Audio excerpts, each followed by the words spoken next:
Rice didn't look great against Leverkusen, but really good against Lyon. We're seeing that momentum is building with all these players returning. I think right now, Zinchenko did well on pre-season, and he would seem to be the obvious choice at left back. I expect Calafiori to start against Aston Villa when he gets some more minutes under him, or maybe Brighton, which might be a more comfortable game to come into at home. We are back, everyone. Arsenal versus Wolves kicking off here in North London, the Emirates Stadium. There it is behind us, 3 p.m. kickoff. Before we go into it all, let's have a word from Parry Match, our amazing sponsors for this show. It was raining goals at the Emirates last season as the Gunners banged in a record-breaking 91 league goals in the last campaign, and our friends at Parry Match UK want you to get in on the action. They are offering a free £5 bet for every goal that Arsenal score in their opening 3 Premier League matches. To claim this offer, simply create a Parry Match UK account, opt into the promotion by using the promo code AFTV24, and then place a £10 bet on any Arsenal versus Wolves market. Remember though guys, you must be 18 plus and a UK resident, and full terms and conditions apply, with all the links you need in the description below. Please gamble responsibly, and a huge thank you to Parry Match UK for sponsoring this video. Laurie, this comes about quickly, doesn't it? I feel like we barely had a summer. Yeah, very quickly. I must say I'm definitely looking forward to it. I know that's the obvious thing to say, but I genuinely am looking forward to it. We had the Euros after the Premier League, then we had the Olympics, and now for the football. So yeah, I'm excited. Turkish. How long do you need from the end, the disappointment of the final day, to that point where you're like, I'm ready to go again? How long is it for you personally? Well, this summer was different because I followed Turkey at the Euros, of course, so I was looking forward to that as soon as the season ended. But in disappointment, you've often got to look back and learn, but you've got to look forward and make sure you learn off those mistakes and you turn it around and you get better and you push on, and the year later you're not having that same feeling of disappointment. I think it's similar with the players and with the manager as well. That's what you've got to do, learn and move forward. And I think as fans, if we had won the league, we'd still be reveling in it now. But we just missed out. And to be honest, the day after, that was it. Pretty much the hour after, that was it. Because listen, we can lick our wounds and cry about it for weeks and months until the new season starts. But I think, especially last season, the first season where I was excited again going into a season, the first season where I expected a title challenge and I got a title challenge. It was about looking forward off the back of that rather than Well, of course, it's such interesting, the psychology of it, because with the last 2 title races, I honestly thought, the first one I thought, I'm exhausted, right? We weren't expected to be in this position, but we went for it, we fell short, let's see what we do in the summer to build on it. By the second one I thought, 2 whole years of like, can we do it? Is this our year? Kind of, obviously that first season we kind of grew into the belief, but 2 title challenges, and by the end of it you think, this is exhausting. Like, how did Liverpool do it? How do you keep coming back and going again? How do the players? But when you get to this point, where we are here, a couple of days before, like as fans we feel it. We're like, okay, we're ready to go again. That disappointment really is behind you. Well, it's behind you in the sense of the hurt of it, but you fuel what is there into excitement to go again and try and right the wrongs of last season. And I think we all are, and I imagine the players are super excited to get going. And in pre-season, that's how it's looked, Laurie. The players, not every performance has been perfect, but they've definitely looked sharp, they've looked fit, and they've looked at it and professional and ready to go. Yeah, they look ready. I mean, when you look at pre-season, you're always looking at the things that you want to see from the team, and what I'm seeing is very positive. The energy looks good, the playing patterns look good, there's no substantial injuries, the mood looks good. You see after the game, players are smiling, high-fiving, they know they're ready, the fitness is good, so Yeah, I mean, when you look at Arsenal's pre-season, and we'll touch on Wolves as well, of course we are playing Wolves, we should talk about them, but 3 wins, a draw and a defeat, but I think crucially it was the 2 wins here at the Emirates. I mean, obviously you're playing Liverpool, Man United, very good teams, you want to win those, we did win one of them, but I think it's the momentum we've built in the week coming up to this, and the return of Rice, the return of Saka, and a lot of English players. I mean, Jude Bellingham played last night in the It's called the Super Cup. You know, Mainu started in the Community Shield the day before we played our game against Lyon. So these players have returned quickly. And dare I say, Saka looked brilliant against Leverkusen. Not quite as good against Lyon. Rice didn't look great against Leverkusen, but really good against Lyon. We're seeing that momentum is building with all these players returning. I want people to remember that as well, because when I was calling for them to come back, people was getting on to me saying, "Oh, look at this guy, and he doesn't understand and rest." This is what winning's about. If you want to win, you put in that extra yard, you put in those extra few days. So, you know, I love to see it, 100% first and foremost, because I expected to see it and I love to see it. Pre-season, I mean, the US tour felt a bit like training camp this year. Yeah, I know. You know, a lot of young players. You know, it was good to see that the system was still the system with the young players in and the rotation and whatnot. And we saw a couple of gems out on the pitch in the US. But you are right. Leverkusen and Lyon were the test, the calm before the storm. Yeah. And we dealt with the calm very well. Now it's time for the storm. Yeah. Are we ready for it? And you know, that's the question around the transfer window and whatnot. I can't lie, I know you haven't moved on yet, but the last few days haven't been great for us as fans. I think, you know, Laurie's boy can't seem to get a move, and at the same time, Man City are now going to be searching for a transfer with Oscar Bob's injury. So, you know, that's a good point, actually. All it takes is Man City to buy that one player, and then we're all like, oh, this is, you know, we've messed up. But optimism, you know, belief, 2 weeks left, fingers crossed. See what happens. Now, Wolves' state of play going into this game. Pedro Neto is the big sale. Dare I say Chelsea have done us a little bit of a favour with that. Obviously, we'd like to have had him ourselves. But while they have quality across the pitch, that is a big player that they won't have available for this game. Yeah, they've also lost Kilman as well, haven't they? So that's another big play for them, I would imagine, well, not imagine, of course it's going to be a loss to them. They have brought in 3 new players, though. They brought in a striker, Larson from Norway. He was, I think it was Celta Vigo.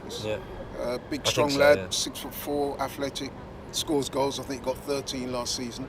They got a winger, I think, from the Portuguese league. Apparently, they tell me he looks good, and they got another guy from Brazil. So they've got a few guys coming. So listen, I'm expecting. I mean, I know we'll touch on it later, but I'm expecting this to be a good game. Wolves on their day, a very decent side. Mixed pre-season for them. They lost to Vallecano, they lost to Palace, but they did beat West Ham. They beat Leipzig 3-0 comfortably as well. So, yeah, some goals being scored. And Wolves were an interesting team last season. I'm curious to see how they evolve from that. The Wolves predict 11's doing the rounds on the internet, have them playing a 3-4-3. Their wing-backs, Ait-Nouri, Semedo. We know that, you know, they've got quality. That midfield of Lamina and Gomez are good players as well. I mean, Gomez is a player that, you know, when we're talking about adding midfielder, this Marino stuff's finally picked up properly this week. But he was a player that we were kind of all talking about quite positively.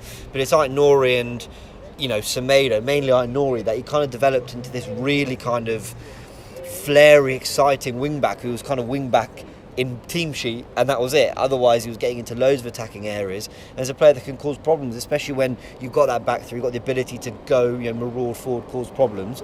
And might ask questions of Ben White and Bukayo Saka down that side. Yeah, 100%. I mean, you mentioned their fullbacks. I look at them as probably the biggest threat, but the biggest opportunity as well, because both are more attack-minded. For sure, you're right, And, you know, if Martinelli and Saka can hit the ground running this season, then they're going to have opportunities against Wolves. Yeah. And when it's Havertz against the three, it's probably a better profile than a Jesus, because, you know, Havertz is tall, you know, he's a target man, essentially. So I think we can find a lot of success off the back of their strength. Midfield, you're right, there's strength there, but I look at the options we have and the three we're going to go with, which is Partey, Rice and Odegaard, and I think, you know, we need to hit the ground running this season. I think that has to be the message from Arteta. I think it has been the message, because look, 2 seasons ago we had a great first half of the season. Last season we had a great second half of the season. Both seasons we just fell short. So, you know, we can't mess about. We've got 5 big games to start the season, 3 of which are away. So this Wolves one needs to be we need to do to Wolves what we've done to Leverkusen and Lyon, which is, you know, choke them first 20 minutes, 25 minutes, you know, they can't get out their half, we're dominating, we're causing problems, creating chances, set pieces, nice to see that coming back into full flow again. So, yeah, they've got their threats, but I'm looking at the Wolves game as the one that tees up the Aston Villa game, if I'm honest. Now, that ain't... People are going to start this whole disrespect thing again. You know, Arsenal fans love that, but it's not disrespect, it's we are... You know, what do we expect City to do if it was City Wolves this weekend? We'd expect 3-0. Wolves did beat City last season. Yeah, but we'd expect 3-0. Let's be honest. We'd expect them to win comfortably. I mean, you're right. Listen, we played them twice last season. We beat them home and away. beat them 2-0 at their place the last time we played them. So, and Wolves, I think they had a pretty poor end to last season, didn't they? I think they lost 5 of their last 6. You might be right. 3 on the bounce. Mm-hmm. Okay, and wow. we always do well against Wolves, so I'm expecting them to win. Just picking up on your point, I think as a threat, the one that I would identify is probably Cunha. He did score against us last year, and he's a player. Yeah, he's very quality good player. for sure. There was talk of him possibly missing this game for injury, but I'm seeing today where he's trained, so okay, yeah, I'm sure he'll be back, as they always, So. Yeah, fair enough. I think it's interesting what you bring up there, Tesh, about the start of the season momentum, because pre-season we were on fire in the summer of 2022. That carried on into the Palace game, the Leicester game, that sort of start of 5 games before we went to Old Trafford. We won all 5, and it really started. Set the tone. He set the tone, and arguably our end to this season was as good as the start of that season. Mm-hmm. You know, you combine those, and you're talking about points dropped in 4 games. You know, you're looking at 34 wins. I mean, obviously, it doesn't quite fit, but you get what I'm trying to say. Yeah. Was Arteta learnt from the start of the last 2 campaigns? Last year, we started a bit slow, but built into it. It was more about shape, solidity, not getting done defensively. Do you think he's now instilled that in the team well enough to then let the handbrake off and play the way we did in the second half of the season? Do you think he'll want to start this season again a little bit more tentatively to build into it? Is that even a thing? Can you just be brilliant from minute 1 to the end? I don't know. I mean, what do you think? Because I actually think this pre-season, even though we haven't won every game, it's mirrored 2022 a lot more than it did 2023, in my opinion. Mm-hmm. At the end of the season before last, we spoke about this as well, and I said, I'm expecting to see Ben White invert some more. I'm expecting to see some tweaks, in terms of we can't always rely on Zinchenko from the left. Defensive acquisitions, Timber, now Calafiori, and Ben White did invert last season. It was about blending both seasons, and I think by the end of last season, the second half of last season, we did that. I was talking about fluidity a hell of a lot in the first 4 months of the season last season. By January, February, I think people saw why. Because that was fluid, that was exciting, that was high intensity, that was what I expected to see with the safety and security blanket. That is our defence, and that is Declan Rice and Raya and so on. So it was blended perfectly. Now, we didn't win the league. And you've mentioned it recently in terms of Trossard, for example. I'm just using Trossard as an example. There's examples all over the pitch. 18 months, Trossard's been a great 12th man. Great 12th man. Can he continue it? Yes, but at the same time, can he also be found out, and can teams also expect it and know what to, what they're coming up against? Yes, because people are now used to Trossard being a great 12th man. So, not refreshing the attack for me. If we're asking what Arteta's learned, now I don't put it down to him. I look above Arteta, because Arteta said out of his own mouth that you cannot skip a beat. You have to keep investing. You have to keep buying every window. He said that. And he's talked about box efficiency costing us last season. Exactly. So I don't put this transfer window down to him as much as a lot of people would love to. I don't. I'm still looking above, and I just don't think the club's learnt off of this whole, we're 2 pieces away from a full puzzle, but let's take the risk and see if we can complete it without it. We haven't since we moved into the Emirates. So let's complete a puzzle in the summer so we can go into the season, ready for all, learn off mistakes, and ready for any new challenges that come about. Because that's where I think we have problems. Things can get stale. Yeah, with 2 weeks to go, hopefully they do address that. Let's look at the 11 that Arsenal could go for. I mean, the obvious is Raya through to White, Saliba, Gabriel. Timber should be back with the squad. I mean, he is training. I actually expect him to be on the bench, because with Tomiyasu out, we don't have a lot of cover at right back. Something to happen to Ben White, so I think he'll be available. Left back's up for debate really with Zinchenko and Calafiori, but dare I say, Zinni's earned his spot and will keep his spot. Yeah, I think, listen, Calafiori is an exciting acquisition to the squad. I'm fully expecting him to play his part. They didn't spend all that money for him to be a squad player, so he's going to get a lot of football. But I think right now, Zinchenko did well on pre-season, and he would seem to be the obvious choice at left back. I really like Zinchenko in pre-season, especially how he ended it with those last 2 games. We started to see the Zinni of old, and the left-hand side was starting to function a lot more. I mean, people were talking about Martinelli. I think we talked about this on Forever Arsenal. People talk about Martinelli struggling last season. My thing was that he actually just barely saw the ball. He was barely in games. Yes, he wasn't amazing against Lyon, but seeing a lot more of the ball, and I think with time that confidence will come for him as well. Yeah, I mean, look, I think Martinelli and I think Zinchenko and Martinelli are both lucky to be starting the season in their positions. But so you think Martinelli will start this game? Yeah. I think it's going to be the same as the Lyon game. I think it'll be exactly the same. I think I expect Calafiori to start against Aston Villa when he gets some more minutes under him, or maybe Brighton, which might be a more comfortable game to come into at home. Yeah. But without Timber, with Calafiori not probably match fit enough yet, I think Zinni, he's got it. I wouldn't say he's earned his space. He's had a good pre-season, but I think you earn your space in competitive fixtures. And for me, he starts the season as left back, and with Timber, still precarious in terms of his recovery from injury, it'll be Zinni's to lose. Now, for me, he just has to. He's one of the players that needs to learn, because as good as he has done for us over the couple of years, there's been moments that have cost us too. Yeah, sure. And it's cost him his place in the side. So, like I said, both him and Martinelli, because I would have expected, early on I realised we might not be going for a striker. Yeah. So I thought, all right, left wing is going to come in. Obviously, Nico Williams was the first thing, didn't pay too much mind to that, but I thought we would get someone. Yeah. We haven't. So I look at the players that we could have, maybe should have improved on this summer. We have with Zinni, but Calafiori is not match fit yet, and we haven't added an attacker. So I think that left-hand side, it's up for grabs, because there's 2 weeks left of the window, and if you don't start well against Wolves and Aston Villa, then I already expect us to do something, let alone if we don't For me, do well. there's a nucleus of players for which this season, more than any other season, is massive for them. You said two of them already, Zinchenko and Martinelli, which I agree with.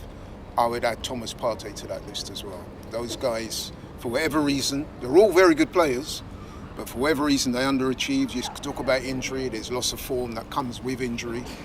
But those three players are crucial players for Arsenal, but they need to step up this season. Who are the three? Zinchenko, Partey? Zinchenko, Martinelli and Thomas Partey. Yeah, the thing is, it's funny, I chuck Jesus in it, and actually when And the thing is, when you pull that four together, what you've got is four of probably our 5-6 best players from the 22-23 season in terms of how important they were to what we did. So we know what they're capable of. They are capable of being key and massive across a whole season in a title chasing campaign. Absolutely. Can we now complement it with what went so well last season, with Declan Rice coming in, the back four, the right hand side functioning, Kai Havertz coming in, and maybe you do have that full package, but I'm with you, we still need to add something fresh in the forward line. To round off the team then, I think we all agree Odegaard, Partey, Rice will be the three, and then Saka, Martinelli. I actually think it's going to be Trossard. Interestingly enough, I think he's going to go for Trossard, so you get the final vote, Martinelli and Trossard. I would go for Martinelli, and the reason why I would choose Martinelli, by the way, but I think he'll go for Trossard. He likes to go for Martinelli because he has the speed and that explosive factor. Yeah. And Martinelli aside, I would say that we don't have a lot of pace in the team. Don't get me wrong, we're not slow. No, I agree. But Martinelli is that one guy, when he picks up the ball and runs at the opposition players, you can see that they get shook. Yeah. And he provides us with that. So I could see him starting. I could also see Trossard coming on, because I would say, pound for pound, in terms of finishing, Trossard is probably one of the best, if not the best, finishers at the club. Yeah. So especially if we're struggling for goals, you'll probably see Trossard come on, but I do expect Martinelli to start, And the striker, Havertz. Yeah. Shame for Jesus. He did nothing wrong in pre-season, really. Got a couple of goals and is getting back up to form, but I just think carry on with what went well last season. So, Yeah, I think it's becoming pretty apparent that Havertz is the manager's first choice in terms of striker. And listen, you can't argue with that. He got 13 goals last season. He didn't always play up top. He got kind of pushed into that position later on in the season, and he did well. You can argue with that, but I won't. No, what I'm saying, you can't argue now. You can argue that your striker 13 goals ain't good enough, but he didn't play striker all season. With respect, that's not what I said. No, but I'm tired of rating Eddie for 5 goals and another striker for 13 goals. Come on, I'm done with all that. Please, he starts. He deserves to start. Score against Wolves and keep. No, but you're landing. No, diversion. Yeah, air traffic control. Get him out of this airspace. Yeah. Whether you need to take him down or fly him to another airport, please. Air traffic control. What I was saying was. I'll let you land. What I'm saying is. What I'm saying, the manager, who, let's be honest, he's the one that's making the decision. The manager bought him as a midfielder. Yeah, but so I don't believe that the manager sold on him as a striker. I'll be honest, it's worked out. In terms of what our options at the moment, he's going to put Havertz up top. I'd put money on that. 100%. Yeah, you're right. I mean, so you're right, but let's and not like I said, act like to be fair to Havertz, he's earned that spot right now in terms of the current personnel that we have. Would I like to see another striker come in? Of course I would, but right now we've got to go with what we've got. We're not going to sign anyone before Saturday, and even if we did, he's not going to play. So I'm pretty sure the Havertz This season will our start. striker needs to go over 15 goals, whoever it may be. I'm tired, like I said. I agree with Eddie you on 5 that. Actually, goals, that's quite Jesus generous. 11 I would say goals, 20. Havertz 13 goals. That's quite really generous issue. return, Minimum 15, because the standards of striker for us have been so low, you know, in the last however many years. So Yeah, fair enough. Everyone, let us know your thoughts in the comments section below. Who are you going for up front? Trossard, Martinelli, nice interesting battle there. Calafiori, how many minutes do you give him head of Villa next week, where it might be a different test, one that suits him more? But the big question that we've actually asked today is, how do Arsenal start this Premier League campaign? What do they go with? Do they start with that blistering pace, intensity of a couple seasons back, or do you have to ease into it? Hopefully we can have the kind of finish as well that we had this season, only it would be enough. Let's see. Arsenal versus Wolves, the Premier League is back and football is relentless. We'll be covering it all here on AFTV. Remember, 8 Champions League group games against 8 different opponents as well. That is all to come, plus a Carabao Cup. We hope to go further than that. The FA Cup is going to be a big season. Hopefully ends with silverware. It all starts here on Saturday at 3 o'clock. See you soon.